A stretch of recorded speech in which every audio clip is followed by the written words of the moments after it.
بسم اللہ الرحمن الرحیم۔ میری بڑی باجی آج 18 سال کی ہو گئی تھی۔ آج وہ بہت ہی زیادہ پریشان تھی کیونکہ ان کے اوپر ہی وہی دن آ گیا تھا جو ہمارے گاؤں کی ہر لڑکی کے اوپر آتا تھا۔ باجی کہنے لگی، نیلو میرے لیے دعا کرنا، میں بہت زیادہ پریشان ہوں۔ پھپھو کے ساتھ بھی ایسا ہی ہوا تھا۔ اس کے بعد سے پھپھو بہت زیادہ بیمار ہو گئی تھی۔ میں نے کہا، باجی میں بہت حیران ہوں، آخر کیا ہونے جا رہا ہے؟ آپ کی ہوا کیوں نکلی ہوئی ہے؟ بولی کہ پگلی، کیا تجھے نہیں پتہ آج وہ مجھے بچھڑے کے سامنے لے کر جائیں گے؟ بچھڑے کے سامنے؟ مگر کیوں؟ میں نے حیرت سے پوچھا تھا۔ انجان مت بن، یہ رسم تو کئی سالوں سے چلی آ رہی ہے، کیا تم اس سے واقف نہیں ہو؟ ہم چھوٹوں کو کون بتاتا ہے؟ پھر بھی اگر ایسی کوئی بات ہے تو تم مجھے بتا سکتی ہو، میں کسی کو نہیں کہوں گی۔ کہنے لگی کہ آج یہ سب کچھ جو ہوگا تبھی تو تمہیں بتا سکوں گی، فی الحال مجھے بھی نہیں پتہ کہ یہ عجیب و غریب رسم کیا ہے۔ میں چپ ہو گئی تھی۔ واقعی میں میری باجی بہت زیادہ پریشان لگ رہی تھی، لگتا تھا جیسے وہ ایک ہی دن میں اجڑ گئی ہوں۔ تبھی امی نے ہم دونوں کو باتیں کرتے ہوئے سن لیا تھا۔ کہنے لگی، ارے اس میں پریشانی والی تو کوئی بات نہیں ہے، یہ رسم سالوں سے ہو رہی ہے۔ مگر چھوٹی، تو ابھی ان باتوں میں مت پڑ، یہ تیرے کرنے کی باتیں نہیں ہیں، جا جا کر اپنا کام کر۔ میں حیران تھی، 16 سال میری عمر ہو چکی تھی، مطلب 2 سال بعد میرے ساتھ بھی یہ رسم ہونا تھی، لیکن پھر بھی اماں مجھے بچہ ہی کہتی تھی۔ خیر میں آ گئی، تھوڑے ہی دن گزرے تھے، باجی کی رسم کا دن آ گیا تھا۔ باجی کو صبح صبح اماں نے نہانے کا حکم دیا۔ باجی نہا کر آئی تو اماں نے ان سے کہا کہ اپنے بال بھی اچھی طرح باندھ لو، بلکہ سر پر ان کو ایک ٹوپی پہنا دی گئی تھی۔ پھر پھپھو اور اماں دونوں باجی کو لے کر اس کمرے میں چلی گئی تھی جہاں پر ہمارے جانور بندھے ہوتے تھے۔ تھوڑی دیر گزری، باجی کی چیخوں کی آواز آنے لگی۔ میں باہر ڈرنے لگی تھی، میں بہت زیادہ ڈر گئی تھی۔ باجی تو اس طرح رو رہی تھی جیسے انہیں ذبح کیا جا رہا ہو۔ میں باجی کے لیے بہت زیادہ پریشان تھی۔ تھوڑی ہی دیر کے بعد باجی کی چیخوں کی آواز بند ہو گئی اور میں بھی اپنے کاموں میں مصروف ہو گئی تھی۔ جب باجی باہر آئیں تو ان کے چہرے سے خون بہہ رہا تھا۔ یہ دیکھ کر میں بہت زیادہ حیران ہو گئی تھی، میرے تو مارے پریشانی کے آنسو چھلکنے لگے تھے۔ اماں مجھے چپ کروانے لگی تھی، بولی، بیٹی ایسا کچھ بھی نہیں ہے، تم کیوں خام خواہ پریشان ہو رہی ہو؟ میں باجی کو اندر لے کر آئیں، ان کو ہلکا سا بخار بھی ہو رہا تھا۔ میں ان کے سر پر ٹھنڈی پٹیاں رکھنے لگی تھی، لیکن یہ دیکھ کر میں حیران رہ گئی تھی کہ باجی کا چہرہ خون و خون ہو رہا تھا۔ ان کے ایک طرف تو ایسے خون بہہ رہا تھا جیسے کسی نے چھری سے کٹ لگایا ہو۔ امی نے مجھے کہا کہ تمہیں فکر کرنے کی ضرورت نہیں ہے، میں ڈاکٹر صاحب کو بلا رہی ہوں، وہ سب کچھ ٹھیک کر دیں گے۔ باجی کے لیے ڈاکٹر صاحب کو بلایا گیا۔ ڈاکٹر صاحب آئیں، انہوں نے پائیوڈین لگا کر باجی کا خون صاف کیا، چہرے پر پٹی باندھی۔ اس کے بعد پوچھنے لگے کہ بچی کو زخم کیسے آیا؟ اماں مجھے میری طرف دیکھ کر اشارہ کرنے لگی کہ تم باہر جاؤ۔ میں ناگواری سے باہر چلی آئی تھی۔ پھر اماں نے ڈاکٹر کو نہ جانے کیا بتایا۔ اماں نے مجھے چائے لانے کا کہا تھا، میں تب تک چائے لے کر آ چکی تھی۔ واپس آ کر دیکھا تو ڈاکٹر اماں کو بری طرح سے ڈانٹ رہی تھی۔ آپ لوگوں کو شرم نہیں آتی؟ اتنی معصوم بچی کے ساتھ یہ ظلم کر ڈالا، جہالت کی بھی حد ہوتی ہے۔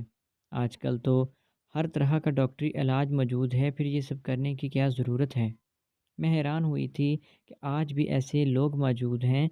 اب آپ اپنی بچیوں کا خیال رکھیے اور دوبارہ یہ حرکت مت کیجیے گا۔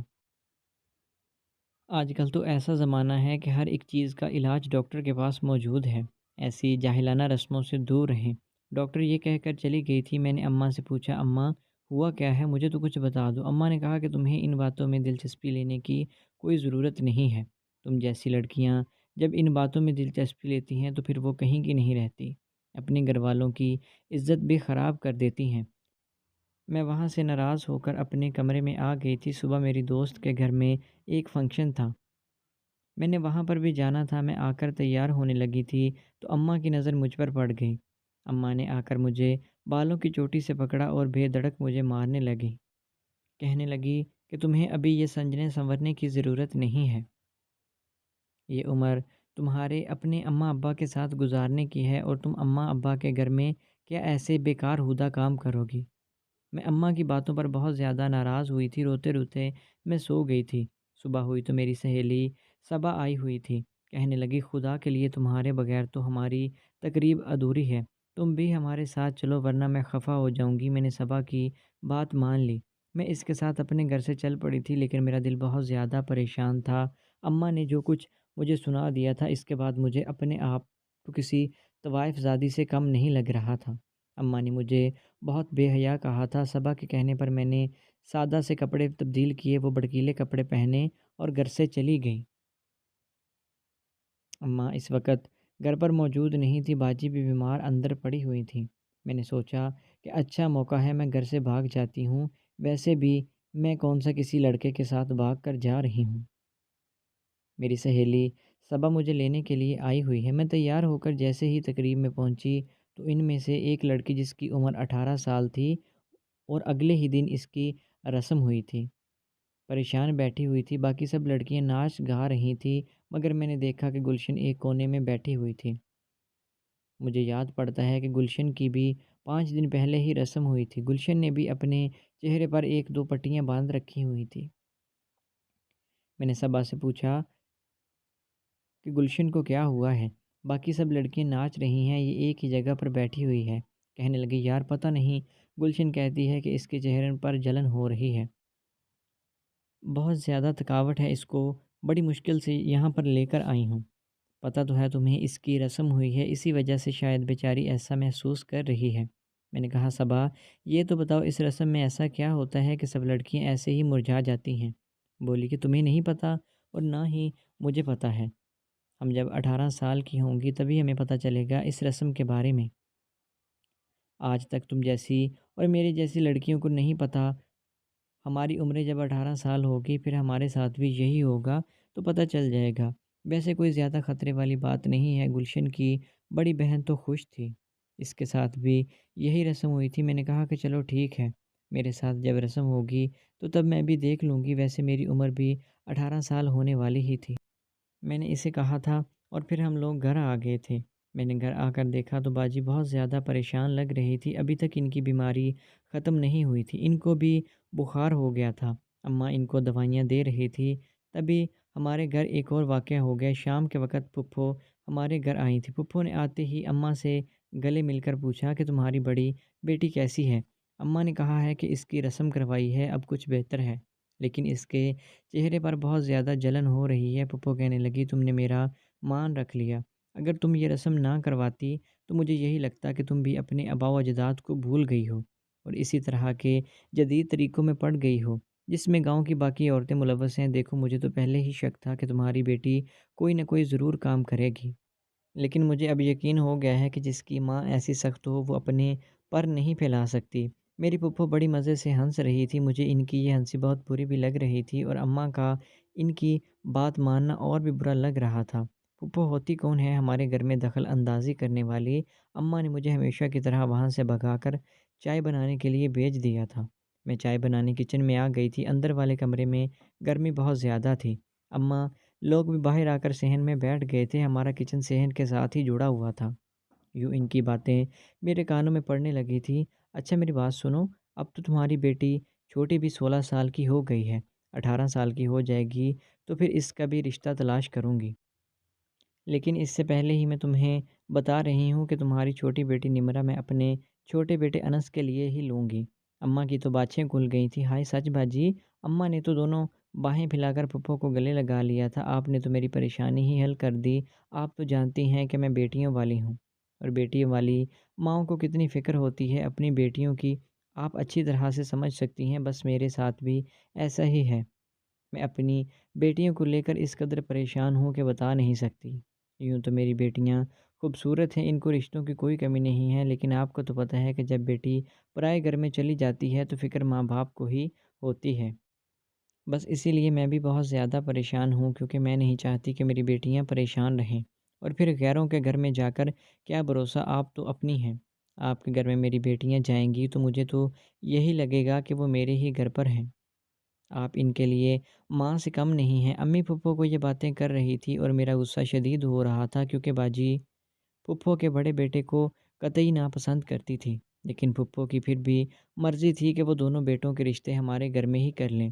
مجھے اس بات پر قطعاً اتفاق نہیں تھا، لیکن اب جو بات پھپھو نے کہہ دی تھی تو پھر وہ حرف آخر ہوگی۔ اچھا میری بات سنو، میں سوچ رہی ہوں کہ تمہاری چھوٹی بیٹی نمرہ کی بھی رسم ابھی کروا دیتے ہیں، تھوڑے دنوں کے بعد ہی تو اس کی رسم کر دینی ہے تم نے۔ انس کے ساتھ منگنی کے موقع پر میں یہ چاہتی ہوں کہ یہ اچھی لگے، بس اسی لیے تم چاہو تو میں اس کی رسم ابھی کروا دوں۔ اماں یہ سن کر پریشان ہو گئی تھی۔ باجی، میری پہلی بیٹی بھی بیمار پڑی ہے۔ میں نے بچھڑے والی رسم آپ ہی کے کہنے پر کی ہے۔ پہلے تو میں سوچ رہی تھی کہ میری بیٹی بہانہ کر رہی ہے، لیکن 2-3 دن سے اسے بہت زیادہ بخار ہے۔ چہرے پر بھی جلن ہو رہی ہے، بس اس لیے میں سوچ رہی ہوں کہ میری دوسری بیٹی کا بھی یہی حال نہ ہو جائے۔ میں بہت زیادہ پریشان ہوں بھابھی، آپ میری مدد کریں۔ بلکہ ایسا کرتے ہیں، ہم کسی اچھے ڈاکٹر یا حکیم کے پاس چلتے ہیں۔ یہ بات سن کر پھپھو کانوں کو ہاتھ لگانے لگی تھی۔ ارے توبہ استغفار، کیسی باتیں کر رہی ہو؟ ابھی اس عمر میں ان کو تم ڈاکٹر کے پاس لے کر جاؤ گی کیا؟ تمہیں اپنے بزرگوں پر یقین نہیں رہا؟ ہمارے بزرگوں نے ایسے ہی زندگیاں گزار دی ہیں۔ اگر ہم ابھی سے انہیں ڈاکٹر کے پاس لے کر چلے جائیں گے، کل اگر بچے بچی کا معاملہ ہوگا تو پھر ان کو ہسپتال میں ہی داخل کرانا پڑے گا۔ تمہیں تو پتہ ہے نا کہ ہمارے گھروں میں دائی کا نظام چلتا ہے۔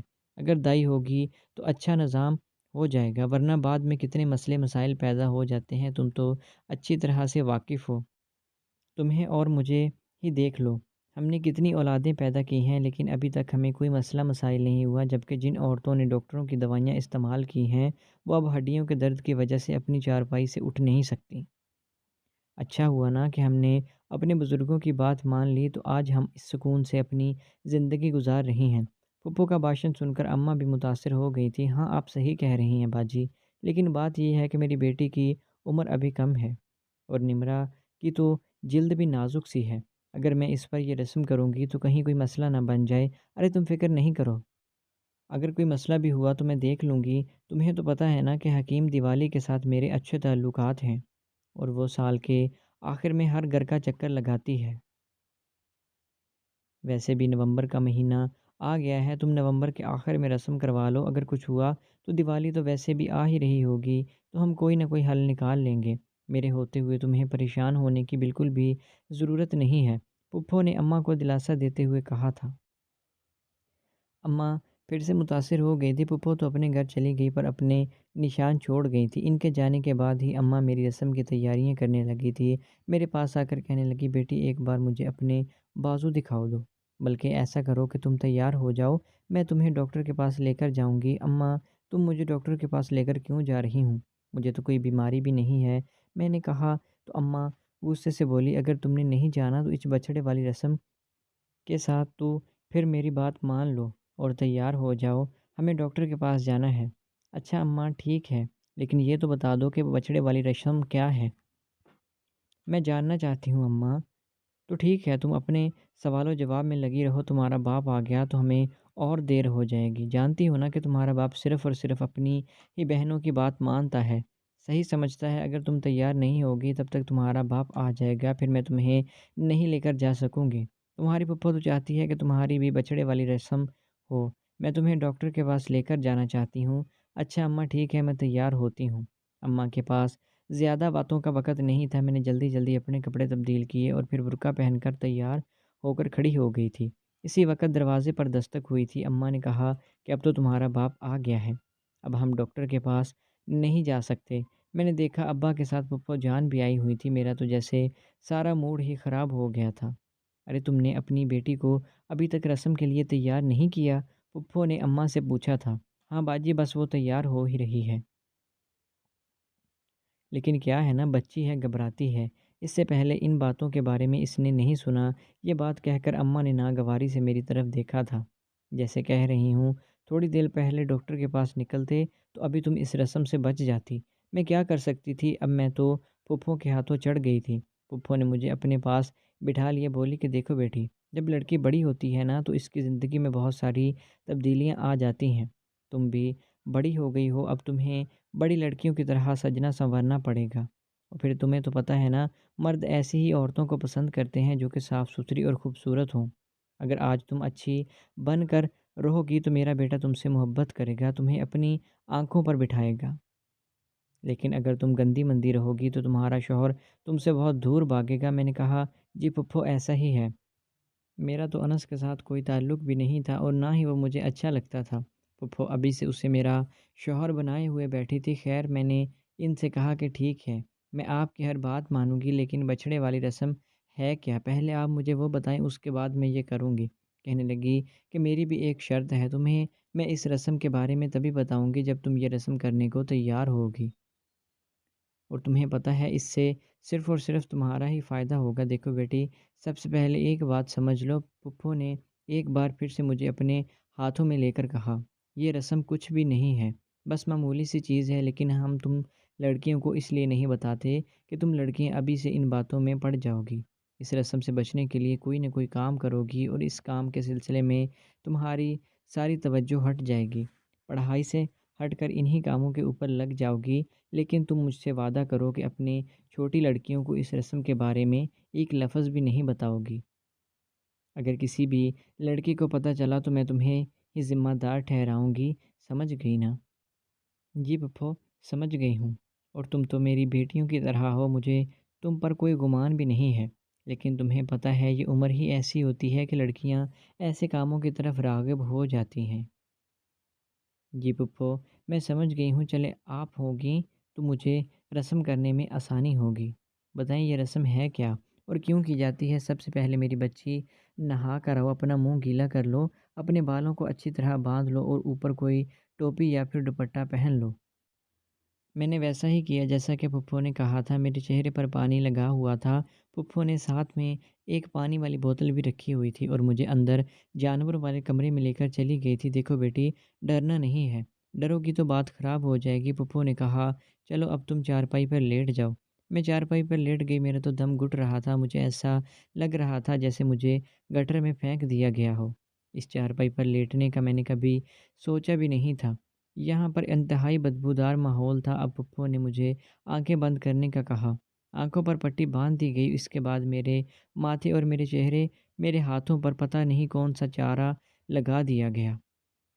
پانی کے ساتھ چارہ اور مٹی اچھی طرح چپکے ہوئے تھے، تو پھپھو نے مجھے بچھڑے کے آگے کر دیا تھا۔ بچھڑا اپنی کھردار زبان میرے چہرے پر پھیرنے لگا تھا، کیونکہ میرے چہرے اور ہاتھوں پر چارہ لگا ہوا تھا۔